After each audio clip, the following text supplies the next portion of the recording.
All in all, overall performance, design-wise, I'd say na isa to sa mga pinakasulit na budget-friendly phone ngayong 2026. Alright, so we just got this new phone from Oppo, no? So ito po yung kanilang budget-friendly phone for 2026. This is the Oppo A60. And again, binili ko po ito, no? Di po to sponsored. And ito po yung aking first impression dito sa unit na to.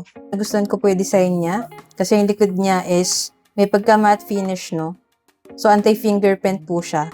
And then flat naman po yung kanyang frame. So masarap po siya hawakan and maganda rin po yung kanyang appearance. So dito sa side na to, makikita natin yung kanyang volume buttons and then yung kanyang fingerprint scanner / power button. Sa baba, andito po yung kanyang speaker, Type-C port, mic, and then yung kanyang 3.5mm audio jack. So kung gumagamit pa po kayo ng mga wired earphones, pwede pa siyang lagyan.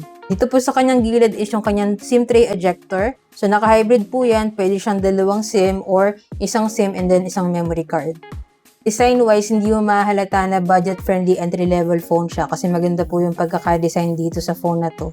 Nandito rin po yung kanyang LED flash and then yung kanyang dual camera setup. Yung kanyang main camera is 13 megapixel. Sa harapan naman po, yan, naka-punch hole display so hindi na siya naka-notch display. So, mas modern po yung kanyang design compared sa other budget-friendly phones, no?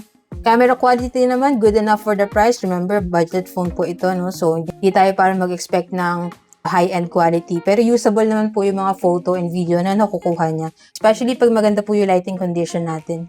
And then, panalo pa dito is yung kanyang processor. For a budget-friendly phone, di ba, usually, ang mga processor niya, mga Unisoc, mga MediaTek, ito po naka-Snapdragon na siya. Snapdragon 685 po siya. And then, malaki na rin po yung kanyang battery, no? 6,500 mAh for a budget-friendly phone. Para sa akin, sulit na po yan. Kasi matagal-tagal niyo po yan gagamitin bago niyo siya malulubat. Especially po kung casual user lang kayo, siguro kaya magtagal sa inyo ito ng 2 to 3 days. Yan, depende sa paggamit. Kung heavy user naman, 1 to 2 days po.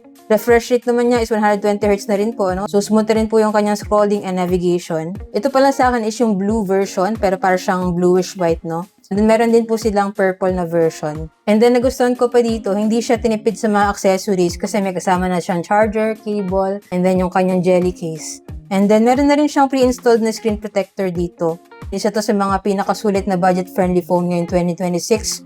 So, kung naghahanap ka ng pang-secondary phone, pang-main phone mo, kung casual user ka, pambigay sa kids or sa parents, isa po to sa mga marerecommend ko sa inyo. Kung interested din po kayo sa ganitong budget-friendly phone, check nyo na lang po dyan sa Yellow Basket, yung kung nabili nyo sa akin, para same quality and legit store din yung mapagbilan nyo.